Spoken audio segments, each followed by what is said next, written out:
नमस्कार साथियों, mister Pandey academy में फिर से आपका एक बार स्वागत है। ये वीडियो विशेषकर बिहार में एक नई बहाली से संबंधित है।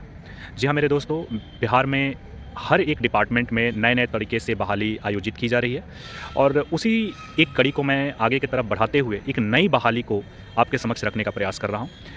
जी हाँ मेरे साथियों, अभी तक आपको ये जानकारी उपलब्ध नहीं हो पाई है तो थंबनेल के माध्यम से अगर आप वीडियो देखने आए हैं तो बिल्कुल ये आपके लिए बेहतर बहाली है। मैं आपको बता दूँ कि इसमें 2 तरीके की बहाली उपलब्ध कराई गई है। एक बहाली जो है लेवल 7 का है और दूसरा जो बहाली है लेवल 4 का है। तो लेवल 7 और लेवल 4 दोनों से संबंधित हम डिस्कस करेंगे। साथ ही हम योग्यता के बारे में आपको अगर जानकारी दे दें तो दोनों के लिए ग्रेजुएट होना ज़रूरी है। एक आधिकारिक पोस्ट के लिए है, एक सहायक पोस्ट के लिए है। यूँ तो दोनों ही सहायक ही है, लेकिन एक आधिकारिक के तौर पर सहायक है और ये एक ऐसे ही सहायक है। तो दोनों के बारे में बेहतर ढंग से ज़िक्र कर लेते हैं और एक-एक तरीके से जानने का प्रयास करते हैं कि इसमें क्या-क्या फ़ीस लग रहे हैं, क्या उम्र की बाध्यता है, क्या इसका आगे का कंडीशन है, एक-एक तरीके से जानने का प्रयास करते हैं। क्या आरक्षण का देय होगा कि नहीं होगा, इन सारे बिंदुओं पर एक-एक टॉपिक के अनुसार देखने का प्रयास करेंगे। तो मेरे साथियों, सबसे पहले मैं बता दूं, बिहार विधानसभा सचिवालय पटना के द्वारा यह विज्ञापन प्रकाशित की गई है। इसमें 2 तरीके के पोस्ट आपके समक्ष लिए गए हैं। एक है सहायक प्रशाखा पदाधिकारी। सहायक प्रशाखा पदाधिकारी जिसका लेवल 7 है, इनकी स्टार्टिंग जो सैलरी है 44,900 से स्टार्ट हो रही है और जो सैलरी बढ़ रही है 1,42,400 तक। यानी लेवल 7 का पोस्ट आप समझ सकते हैं, बहुत ही लाजवाब पोस्ट है। योग्यता भी आपके पास है, ग्रेजुएशन तो मेरे ख्याल से हर एक वो व्यक्ति कर चुका है जो शिक्षक बहाली से संबंधित संबंध रखता है या संबंधित है। दूसरी जो बहाली की बात की जाए वो सहायक औधायक की बहाली है। सहायक औधायक की जो बहाली है वो लेवल 4 की बहाली है। लेवल 4 में अगर मैं बात करूं तो सैलरी जो स्टार्ट हो रहा है आपका 25,500 से स्टार्ट हो रहा है और इसकी जो बेसिक सैलरी है अधिकतम 81,100 तक जाएगी। इसके अलावा इसमें जो भी आपके राज्य सरकार द्वारा भत्ता आयोजित की जाती है उन सबको जोड़ने के उपरांत ही आपकी सैलरी पूरी दी जाएगी। तो मेरे साथियों, सैलरी संबंधित भी जानकारी हो गया, पोस्ट संबंधित जानकारी हो गया। बात कर लेते हैं आवेदन कैसा होगा। तो आवेदन ऑनलाइन मोड में होगा। ऑनलाइन इसका आवेदन की प्रक्रिया अपनाई गई है। इसमें जो सीटों की संख्या है इसके बारे में भी आपका ध्यान मैं एक तरफ लेके जाना चाहूँगा। लेवल जो फर्स्ट की बात की जा रही है यानी लेवल 7 का जो मैं जिक्र कर रहा हूँ उसमें कुल 50 सीटों की संख्या है, जिसमें जनरल्स का सीट नहीं है। यानी जिस प्रकार आप अभी सोच रहे थे कि क्या अन्य राज्यों के लिए ये बहाली है कि नहीं है, तो मैं आपको बता दूं कि अन्य राज्यों को इसमें सीट नहीं दिया गया है। यानी जो आधिकारिक लेवल का पोस्ट है इसमें आपको अन्य राज्य को मौका नहीं मिलेगा, चूँकि इसमें आरक्षण कोटि में जो भी समुदाय के बच्चे हैं उन्हीं को लाभ दिया जा रहा है। इस लाभ में EWS को 4 सीट दी गई है, SC समुदाय को 13 सीट, SC ST समुदाय के 2 सीट और EBC कैटेगरी के जो हमारे साथी हैं जिनको सबसे ज़्यादा सीटों की संख्या दी गई है वो कुल है 20 सीटों की संख्या। साथ ही BC की अगर बात कर ले तो BC को 11 सीट की संख्या दी गई है और टोटल जो सीटों की संख्या है 50 है। अगर BPSC लेवल से जो तैयारी कर रहे हैं उनके लिए बहुत ही बिग अपॉर्चुनिटी है।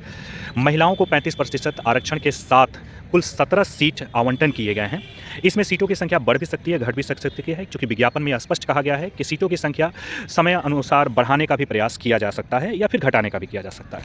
बात कर लेते हैं सेकंड पोस्ट को। जो सेकंड पोस्ट है आपका सहायक औधायक का पोस्ट है, इसमें अन्य राज्य के अभ्यर्थी भी लाभ उठा सकते हैं। चूँकि UR में 2 सीट आवंटन किया गया है, मैं कहूँ तो इसका पोस्ट थोड़ा सा कम है, चूँकि 4 ही टोटल पोस्ट हैं।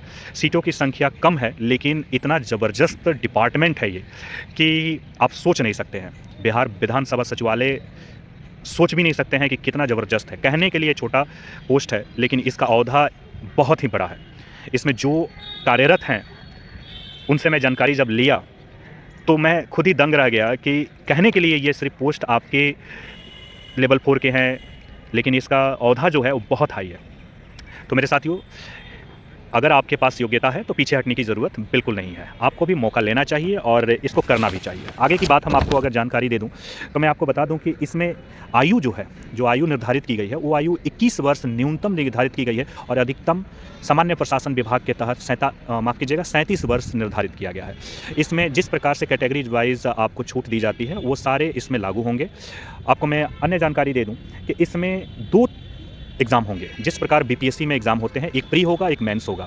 प्री ऑब्जेक्टिव टाइप्स होंगे और जैसे ही प्री क्वालिफाई कीजिएगा मेंस की तैयारी के लिए आगे लग जाइएगा तो पोस्ट अच्छा है, एग्ज़ाम भी अच्छे लिए जाएंगे। कोई भी चीज़ हल्का में इसमें बिल्कुल नहीं किया गया है। काफ़ी बेहतर ढंग से एग्ज़ाम को संचालित करने का भी प्रयास किया गया है। OMR सीट के द्वारा एग्ज़ाम लिया जाएगा और बता दूं कि जो पहली प्रारंभिक परीक्षा होगी इसमें फुल 100 नंबर होंगे, आई मीन 100 क्वेश्चन की संख्या होंगी, और एक क्वेश्चन में 4 नंबर निर्धारित किए गए हैं, और एक गलत क्वेश्चन पर 1 नंबर कटेंगे। यानी मैं कहूँ तो 25% कटेंगे और प्रत्येक गलत प्रश्नों पर। और इसी तरह से जब आपकी रिज़ल्ट आएँगे, रिज़ल्ट के उपरांत मेरिट बनाया जाएगा, मेरिट के आधार पर आपको फिर से प्रारंभिक परीक्षा में बुलाया जाएगा। बात कर लेते हैं इनकी फ़ीस की। तो फ़ीस आपको मैं बता दूं, अन्य राज्य से जो भी हमारे बंधु देख रहे हैं, फिर कहूं जनरल हो, ओबीसी हो, ऐसे जितने भी कैटेगरी हैं, इन सब के लिए 600 रुपया निर्धारित किया गया है। एसटी, एससी, महिलाएं, दिव्यांग साथियों के लिए 150 रुपया निर्धारित किया गया है। तो मेरे साथियों, इससे और भी रिलेटेड अगर जानकारी आपको लेना है तो मैं डिस्क्रिप्शन में इस पूरे पोस्ट का पीडीएफ अपलोड कर दूंगा। आप डिस्क्रिप्शन पे जाइए, डिस्क्रिप्शन पर विधिपूर्वक इसको पढ़ लीजिएगा, ठीक है।